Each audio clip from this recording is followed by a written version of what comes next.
ഇനിയോ മൗലൈമാര് ചെയ്യുന്ന മറ്റൊരു കബളിപ്പിക്കലുണ്ട്. സോഷ്യൽ മീഡിയകളിലൊക്കെ നിരന്തരമായി വഹാബികൾ ചെയ്യുന്ന കുതന്ത്രമായതുകൊണ്ടാണ് സാന്ദർഭികമായി ഇത് സൂചിപ്പിക്കുന്നത്. നമ്മൾ മുശ്രിക്കുകളാണ്, അള്ളാഹു അല്ലാത്തവരോട് പ്രാർത്ഥിക്കുന്നവരാണ് എന്ന് പറയാൻ വഹാബികൾ കൊണ്ടുവരുന്ന രണ്ടാമത്തെ കുതന്ത്രം എന്താണ്? പ്രാർത്ഥന എന്ന പദം, ആ പദത്തിന് മലയാളത്തിൽ പല അർത്ഥങ്ങളുമുണ്ട്. ഇതുപോലെ ദുആ എന്ന അറബി പദത്തിനും അറബി ഭാഷയിൽ പല അർത്ഥങ്ങളുമുണ്ട്. അള്ളാഹുവിന്റെ ഖുർആനിൽ തന്നെ ദുആ എന്ന വാക്കിന് 237 സ്ഥലങ്ങളിൽ അള്ളാഹുവിന്റെ ഖുർആൻ ദുആ എന്ന പദം പ്രയോഗിച്ചിട്ടുണ്ട്. അതിൽ 16 അർത്ഥങ്ങളിൽ ഈ 237 പദങ്ങൾ അള്ളാഹുവിന്റെ ഖുർആൻ പ്രയോഗിച്ചതിൽ ഒരു അർത്ഥം മാത്രമാണ് നമ്മൾ പറയുന്ന സാങ്കേതികമായ ദുആ, അഥവാ അള്ളാഹുവിനുള്ള ഇബാദത്തായി വരുന്ന ദുആ. അതുകൊണ്ട് തന്നെ പല അർത്ഥങ്ങളും ദുആയിനുണ്ട് എന്നതുപോലെ പ്രാർത്ഥന എന്ന മലയാള പദത്തിനും പല അർത്ഥങ്ങളും ഉണ്ട്. ആ പ്രാർത്ഥന എന്ന മലയാള പദത്തിന്റെ ഭാഷാപരമായ അർത്ഥം ഉദ്ദേശിച്ചുകൊണ്ട് ചിലയിടങ്ങളിൽ ചിലർ പ്രയോഗിച്ച ചില പരാമർശങ്ങളെ എടുത്തുകൊണ്ടാണ് അള്ളാഹു അല്ലാത്തവരോട് പ്രാർത്ഥിക്കാമെന്ന വാദം നമുക്കുണ്ടെന്ന് മൗലവിമാർ പറയുന്നത്. അതിന്റെ ഭാഗമായി മൗലവി പറയാണ്, നമ്മളോട് മുസ്ലിംമാർ എന്ത് പറയും? അള്ളാഹിനോടെ പ്രാർത്ഥിക്കാൻ പാടുള്ളൂ, അല്ലാത്ത വാദം നമുക്കില്ല എന്നൊക്കെ പറയും. പക്ഷേ അള്ളാഹു അല്ലാത്തവരോട് പ്രാർത്ഥിക്കാമെന്ന് പറയുന്ന ആ അഭിപ്രായവും അള്ളാഹു അല്ലാത്തവരോട് പ്രാർത്ഥിക്കുന്നതൊക്കെ ഞങ്ങളെ കയ്യിൽ ക്ലിപ്പുണ്ട് എന്നാണ് മൗലവി പറയുന്നത്. മാത്രല്ല ചിലപ്പോഴൊക്കെ എന്താ നമുക്ക് പറഞ്ഞുതരാം, നമ്മൾ അള്ളാഹു അല്ലാത്തവരോട് അങ്ങനെ പ്രാർത്ഥിക്കണമെന്നില്ല. ഇതന്നെയാണ് എല്ലാരോടും പറഞ്ഞു കൊടുക്കുക. അതന്നെയാണ് നമ്മുടെ വാദവും. അള്ളാഹുവിനോട് നടത്തേണ്ട വിളിയോ തേട്ടമോ അർത്ഥനയോ അള്ളാഹു അല്ലാത്ത ഒരാളോടും നടത്താൻ പാടില്ല. നമ്മൾ സഹായതേട്ടേ നടത്തുന്നുള്ളൂ. സഹായതേട്ടമാണ് നമ്മൾ നടത്തുന്നത്.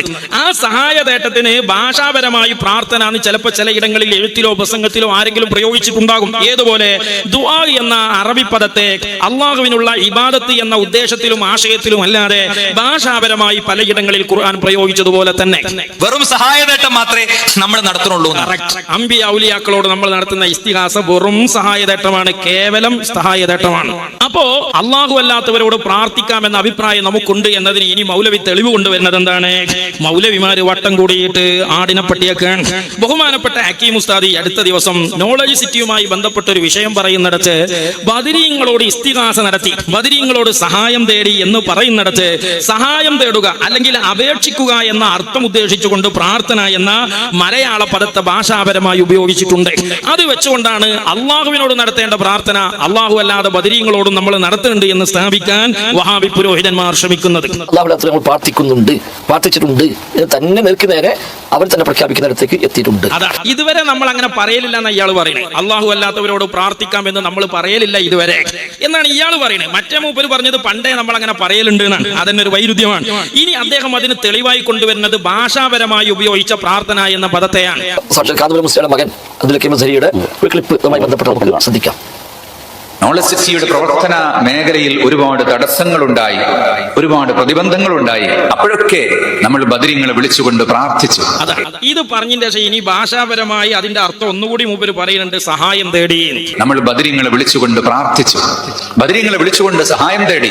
സഹായ തേട്ടത്തെയാണ് ഭാഷാപരമായി ഇവിടെ പ്രാർത്ഥന എന്ന് ഉപയോഗിച്ചത്. അത് അള്ളാഹുവിനോട് നടത്തേണ്ട പ്രാർത്ഥനയും തേട്ടവും അല്ല, അത് ഭാഷാപരമായ പ്രയോഗമാണ്. ആ ബദരീങ്ങളാണ് ഇവിടുന്ന് വിളിച്ചാലും കേൾക്കും. ബദരീങ്ങളെ മനസ്സുറപ്പിച്ചെന്ന് വിളിച്ചാൽ അവരുടെ സഹായം കിട്ടും. നമുക്ക് ഒരുപാട് അനുഭവങ്ങളുണ്ട്. അതിൽ ഏറ്റവും വലിയ അനുഭവം തന്നെയാണ് നോളജ് സിറ്റിയുടെ കടമ്പകൾ മറികടക്കാൻ നമുക്ക് ഏറ്റവും സഹായകമായത് ആ ബദരീങ്ങളെ വിളിച്ചുകൊണ്ടുള്ള ഇടതേട്ടമായിരുന്നു. അതാണ് ഇടതേട്ടമാണത്, ഇടയിൽ വെച്ച് തേടുകയാണ്. അപ്പോ ബദരീങ്ങൾ തലക്കലല്ല, നടുവിലാണ്. അതുകൊണ്ട് തന്നെ അത് ബദരീങ്ങളോടുള്ള പ്രാർത്ഥനയല്ല, ബദരീങ്ങൾ മുഖേന അള്ളാഹുവിനോടുള്ള പ്രാർത്ഥനയാണ്. ഇവിടെ പ്രാർത്ഥന എന്നതിനെ ഭാഷാപരമായി സഹായം തേടി അപേക്ഷിച്ചു എന്ന ഉദ്ദേശത്തിൽ ഉപയോഗിച്ചതാണ്. അതേ സമയത്ത് ഭാഷാപരമായ പ്രാർത്ഥനയല്ലാതെ സാങ്കേതികമായി അള്ളാഹുവാണ് ഉടമക്കാരനാണ്, ഇലാഹാണ് എന്ന ഉദ്ദേശത്തിലോ വിശ്വാസത്തിലോ നടത്തിയ തേട്ടമല്ല. അതുകൊണ്ട് അത് സാങ്കേതികമായുള്ള പ്രാർത്ഥനയുമല്ല. ഭാഷാപരമായി ഇസ്തിഗാസയും പ്രാർത്ഥനയും ഒക്കെ ഒന്ന് തന്നെയാണ്. അതേ സമയത്ത് ഇസ്ലാമിന്റെ സാങ്കേതികമായ ഭാഷ പറയുമ്പോൾ പ്രാർത്ഥന ഒന്ന് വേറെയാണ്, ഇസ്തിഗാസ ഒന്ന് വേറെയാണ്. തന്നെ ഈ ചെയ്തിയിലൂടെ അങ്ങ് പ്രഖ്യാപിക്കുകയാണ് ചെയ്യുന്നത്. അപ്പൊ ഇതേതായാലും ഒരു സാധാരണ സംസ്കാരം പറയാൻ പറ്റില്ല. അപ്പൊ പണ്ട് ഞങ്ങൾ അങ്ങനെ പറഞ്ഞിരുന്ന് നിങ്ങൾ എന്നല്ലേ പ്രചരിപ്പിക്കണത്. അപ്പം ഭാഷാപരമായ ഒരു പ്രയോഗത്തെ പൊക്കിപ്പിടിച്ചുകൊണ്ട് ഇനി ബാലുശ്ശേരി മൗലവി വന്നിട്ട് എന്താ പറയുന്നത്? നിങ്ങള് ഹക്കീം അസീരിക്ക് 313 ദൈവങ്ങളുണ്ടെന്നാണ്. എന്താണ് 313 ദൈവമുണ്ട് എന്ന് പറയാനുള്ള കാരണം? അള്ളാഹുവിന്റെ അടിമകൾ എന്ന നിലക്ക് ബദരീങ്ങളോട് ഇസ്തിഹാസ നടത്തിയതിനെ സംബന്ധിച്ച് പരിശുദ്ധമായ ഖുർആനിലെ ആയത്ത് ഉദ്ധരിച്ചുകൊണ്ട് മൗലവി പറയാണ്, ബദരീങ്ങളെ സഹായം തേടി എന്നതിനെ ദുർവ്യാഖ്യാനിച്ചുകൊണ്ട് ഹക്കീം അസീരിക്ക് 313 ദൈവങ്ങളുണ്ട്. പിതാവ്, പുത്രൻ, പരിശുദ്ധാത്മാവ്. ഇന്നല്ലാഹ സാലിസു സലാസ. അല്ലാഹു മൂവരിൽ ഒരാളാണ്. എന്താണ് ക്രൈസ്തവരുടെ വിശ്വാസം? ഇന്നല്ലാഹ സാലിസു സലാസ. ക്രൈസ്തവരുടെ വിശ്വാസം അല്ലാഹു ഏകനാണ് എന്നല്ല, മറിച്ച് ഈസാ നബിയും മറിയം ബീവിയും ഒക്കെ കൂടിയതാണ് ദൈവമെന്നാണ്. അതുകൊണ്ടാണ് കൊട്ടപ്പുറം സംവാദത്തിൽ ബഹുമാനപ്പെട്ട സുൽത്താനുൽ ഉലമ അല്ലാഹു ആഫിയത്തുള്ള ആയുസ്സേറ്റി കൊടുക്കട്ടെ, വഹാബി പുരോഹിതന്മാർ ഒരു കുതന്ത്രം ഒപ്പിച്ചു. അതെന്താണ്? കന്യാമറിയമേ സഹായിക്കണേ എന്ന് തേടാൻ പറ്റുമോ?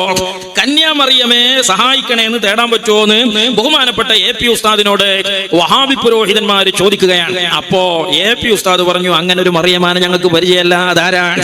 അതേ സമയത്ത് മറിയം ബീവി റളിയല്ലാഹു തആല അൻഹയോട് ആ മറിയം ബീവിക്ക് കൊടുത്ത കറാമത്ത് തേടിയാൽ അത് ശിർക്കല്ല. ഇവിടെ കന്യാമറിയം എന്ന് പറയുന്നത് ക്രിസ്ത്യാനികൾക്ക് ഒരു വലിയ തല്ല.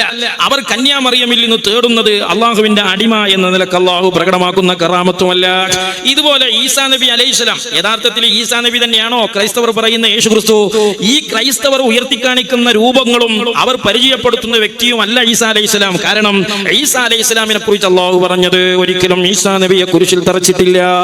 വലാകിൻ ശുബ്ബിഹ, ഈസാ നബിക്ക് അല്ലെ രൂപസാദൃശ്യം മറ്റൊരാളിൽ കൊടുത്തതാണ്.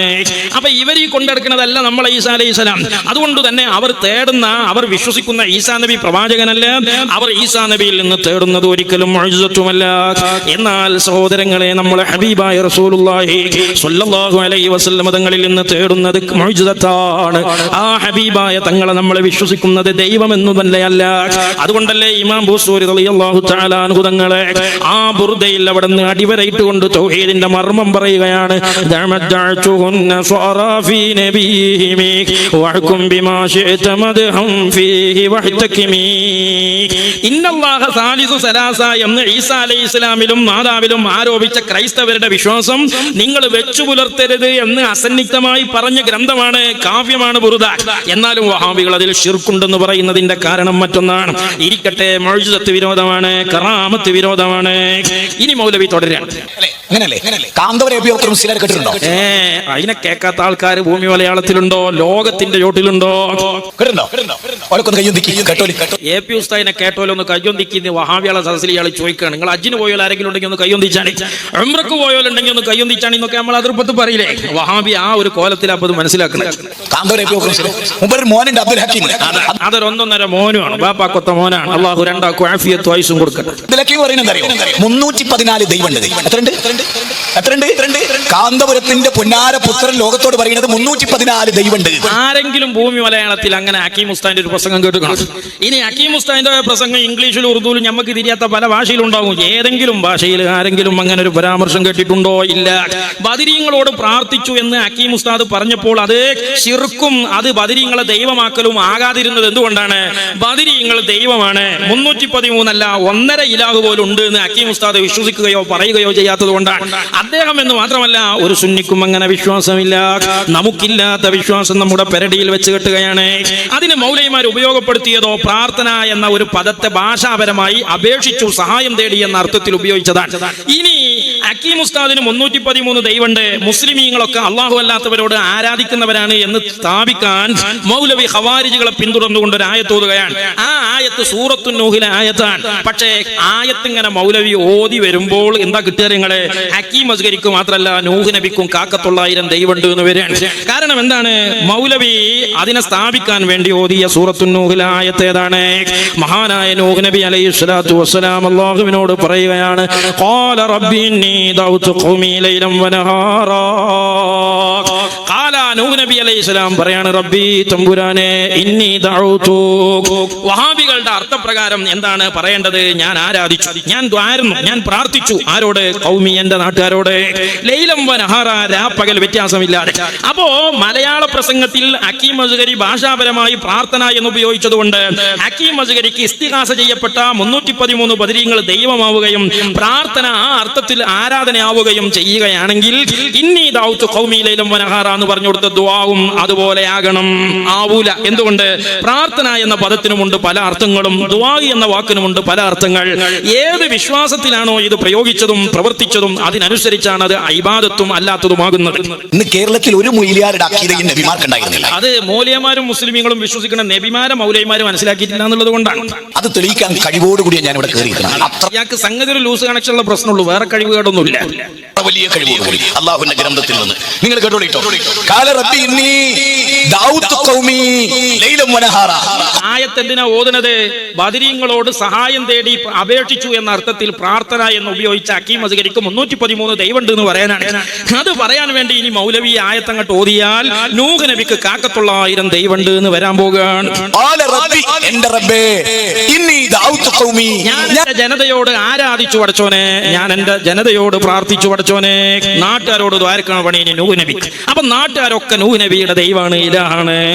ഈ ജനങ്ങളെ ക്ഷണിച്ചു. അല്ലല്ല, ഞാൻ ഈ ജനങ്ങളോട് പ്രാർത്ഥിച്ചു, ഞാൻ ഈ ജനങ്ങൾക്ക് ആരാധിച്ചു, അങ്ങനെയാണ് അർത്ഥം വെക്കേണ്ടത്.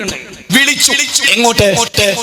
നിന്നിലേക്ക്. അതാണ്. അപ്പൊ ദുആ എന്നതിന് ഇവിടെ എങ്ങനെയാണോ വിളിയായത്, ഇവിടെ എങ്ങനെയാണോ ക്ഷണായത്, അങ്ങനെയാണ് അവിടെ പ്രാർത്ഥിച്ചു എന്നതിന് അപേക്ഷിച്ചു എന്ന അർത്ഥമായത്. അപ്പൊ അവിടെ 313 ദൈവങ്ങൾ ഉണ്ടായിട്ടില്ല, ഇവിടെ നൂഹ് നബിക്ക് 1,000 ദൈവങ്ങൾ ഉണ്ടായിട്ടില്ല.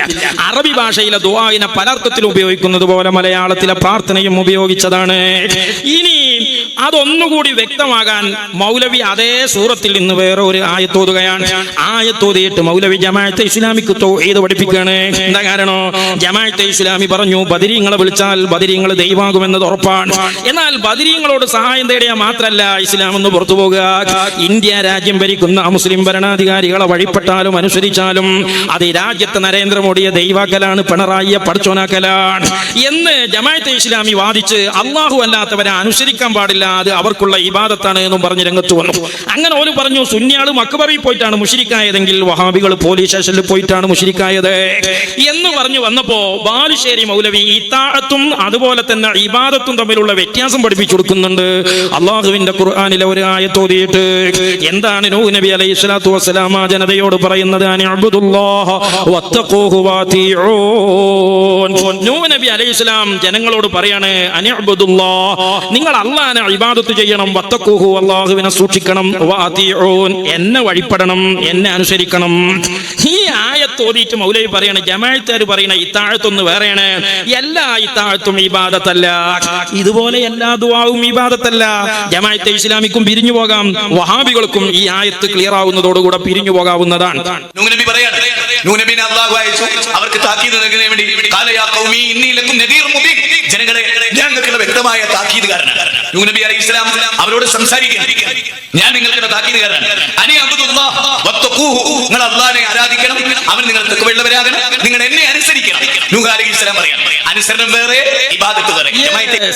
വിളി വേറെ, പ്രാർത്ഥന വേറെ, സഹായതേട്ടം വേറെ, ഇബാദത്ത് വേറെ, ഇസ്തിഗാസ വേറെ, ഇബാദത്ത് വേറെ. എത്ര ക്ലിയറാണ്. ഇസ്ലാമിക്കുള്ള തിരുത്താണ് ഈ വചനം. അതേ ആയത്ത് വഹാബിയക്കുള്ള തിരുത്താണ്. എല്ലാ ദുആവും ഇബാദത്തല്ല.